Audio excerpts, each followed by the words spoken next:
A real New York bagel is boiled before it's baked, and that makes a huge difference.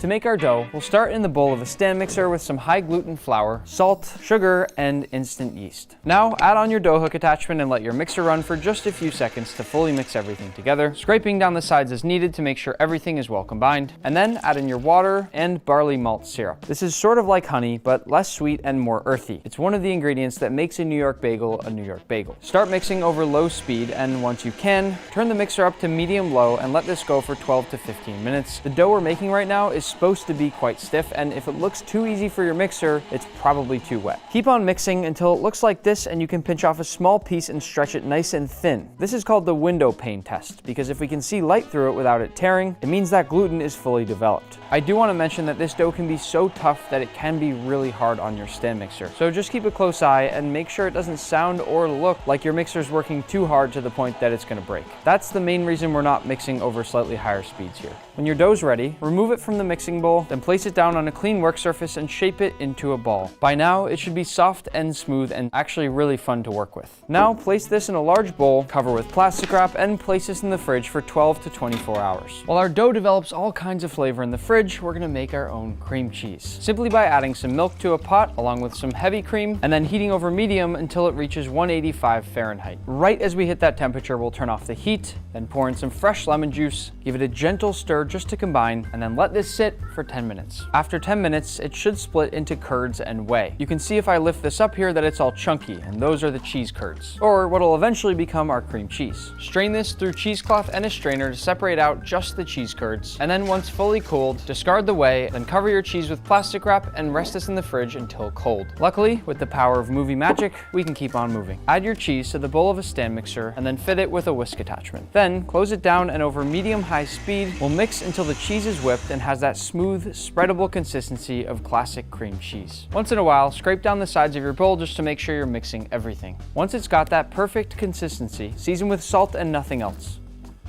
It's like cream cheese, but so much creamier, and it really tastes fresh. I'm just gonna add this to a bowl, cover with plastic wrap, and place it in the fridge while we finish our bagels. Our bagel dough has risen and developed in the fridge, so now it's time to cut it into portions. Use your hands or a plastic bench scraper to remove the dough from the bowl. It's gonna be sticky, but we'll do the best we can to get it all out in one, and then use whatever method you want to separate it into 12 even portions. If you want to be ultra precise, you should probably use a scale for this part, but you know I never like to pull out the scale unless I absolutely have to. And I feel like right now I can get away without it. Whatever method you end up using though, just make sure they end up looking like triangles like these ones. I think these all look even enough, but tell me in the comments down below if you disagree. Now, pay attention because this next part is very important. You see this area right here on the top of our dough where we've already developed this skin? Much different from this stickier, doughier area on the side. To form them into balls, we want to flip them skin side down, then fold in from all the corners until it starts to take the shape of a ball and we get this sticky seam here on the bottom. And then flip this over and sort of cradle it in your hand while you go in a swirling circular motion, which will ultimately form it into a ball and create that tension. This is what's going to hold the clean shape of that bagel during boiling, but if the seam on the bottom isn't tight enough, the bagel will open up in the water. If your cutting board is too smooth and slippery, find a different surface in your kitchen that your dough will stick to, and that can make things much easier. You can also add a couple drops of water to your cutting board, and that works really well too. Once you've created each ball, drop them into some flour to coat the bottom, lightly flour a few parchment-lined baking sheets, and spread them all out evenly. As you can see, I'm making a lot because I love bagels. Then cover them with plastic wrap and proof in a warm, dry place for 1.5 hours or until the dough is 50% larger. As you can see, I didn't exactly cut the bagels into perfect portions, but don't worry, it's gonna work out fine. Last step before cooking, these are gonna refrigerate for 1 hour just to firm up. Once refrigerated, it's time to boil. For a true perfect bagel, you boil first,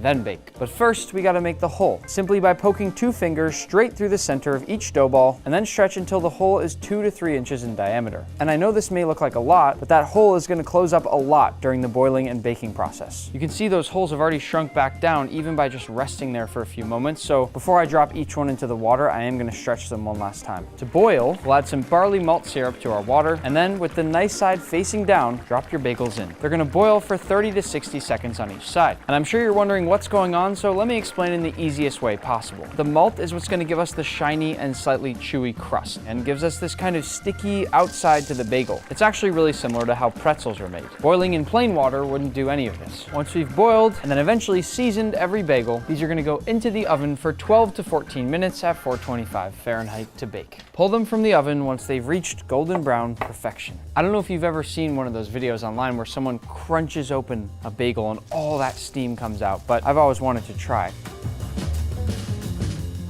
We'll let these cool off while I grab the rest of the ingredients to make my favorite bagel sandwich. To assemble, I'll cut my bagel in half using a serrated knife. As a rule of thumb, you should use a serrated knife for anything that's hard on the exterior and soft on the interior, and that's why it works so well on breads. Spread on an even layer of cream cheese. I'm actually gonna do it on both sides because of how delicious that is. And then I'll layer down some smoked salmon, some thinly sliced red onion, then a few capers just for some saltiness, a little sprinkle of green onion, and then just on this side so I don't turn my salmon into ceviche, a little bit of lemon juice. And that is how you turn a fresh bagel into something even better. Whoa, that was too much cream cheese, but delicious. I really don't like when people call it a bagel. It's a bagel.